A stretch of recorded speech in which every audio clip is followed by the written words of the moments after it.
Good morning to all of you. I'm Shanali from Behind Me Media and you're watching our morning bulletin. We're starting off with updates on where a Delta Airlines plane crashed at Pearson International Airport earlier this week. Thankfully, emergency crews have been hailed for their swift response, but authorities are still investigating the cause of the incident. The Transportation Safety Board of Canada has confirmed that they've retrieved both the cockpit voice recorder and the flight data recorder from the wreckage. These devices are now being analyzed in a lab as part of the investigation into Monday's crash. More than 20 investigators are on site examining the aircraft and surrounding area to determine what caused the crash. The plane was attempting to land when it impacted the runway. Ken Webster, an investigator with the TSB, says that it's too early to determine the exact cause of the crash. He stressed that investigators are still gathering vital data. The crash injured 21 people, however, 19 have already been released from the hospital.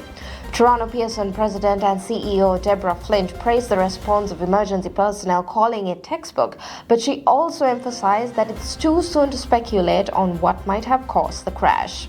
As the investigation continues, the airport is still recovering from the incident. Two of Pearson's runways remain out of service, causing widespread delays for departing flights. Officials are working hard to catch up on the delayed flights, but additional winter weather is expected to complicate operations.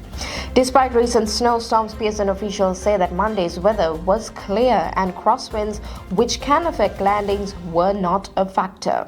For now, passengers flying out of Pearson are advised to check their flight status due to ongoing delays.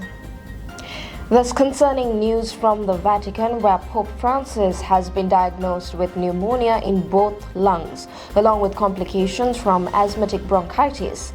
The 88-year-old pontiff's condition has taken a more serious turn, prompting his medical team to use a cortisone antibiotic treatment.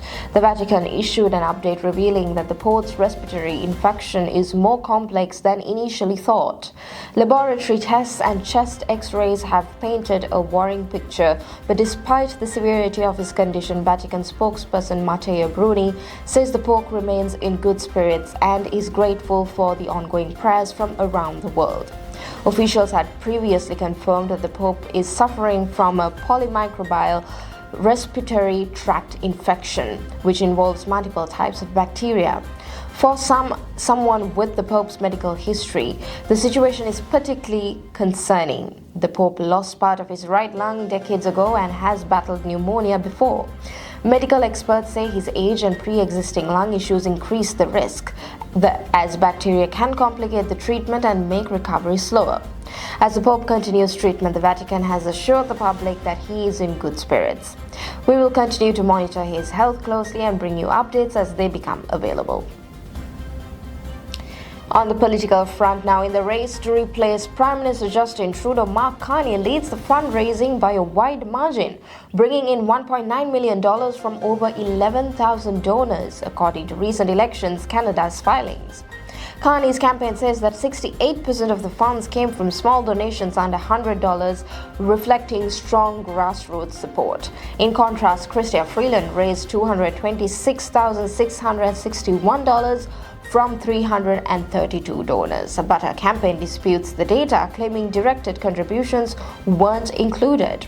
When those are factored in, Freeland says that she raised nearly $600,000. Carney also leads in caucus support, with 83 MPs backing him compared to Freeland's 26. Other candidates like Karina Gold and Frank Baylis has also raised significant amounts. With strong fundraising and support, Carney is emerging as the frontrunner as the race for the next Prime Minister heats up. We'll keep you updated as more details unfold. In a dramatic development from Brazil, the country's prosecutor general has formally charged former President Jair Bolsonaro with attempting to orchestrate a coup to stay in power following his 2022 election defeat. The charges accuse Bolsonaro and 33 others of plotting to undermine the democratic order, including plans to poison President Luiz Inácio Lula da Silva and assassinate a Supreme Court judge. Bolsonaro denies any wrongdoing, saying that he has no concerns about the accusations. If the Supreme Court accepts the charges, he could face trial for attempting to overthrow Brazil's democracy. If the Supreme Court accepts the charges, Bolsonaro will face trial for his involvement in what is being described as an attempt to violently overthrow Brazil's democratic system. And finally, let's take a look at the weather forecast for Mississauga on the 19th of January 2025. It's going to be a chilly day with temperatures ranging from minus 17 degrees Celsius to minus 7 degrees Celsius. So make sure that you wear appropriate clothing when heading out.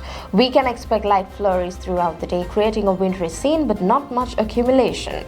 However, areas of southern Ontario near the Bruce Peninsula, Sauble Beach and Tobermory are under a snow warning with up to 25 centimeters of snow expected.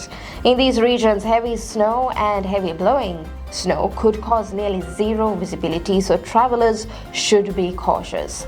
Meanwhile, parts of southern Grey County are bracing for even heavier snow with up to 70 centimeters possible.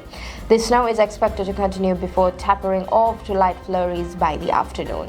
Stay prepared for cold temperatures and light flurries, but areas further west may face more significant snow. But keep you updated as the conditions evolve. Stay warm and stay safe, and thank you for watching.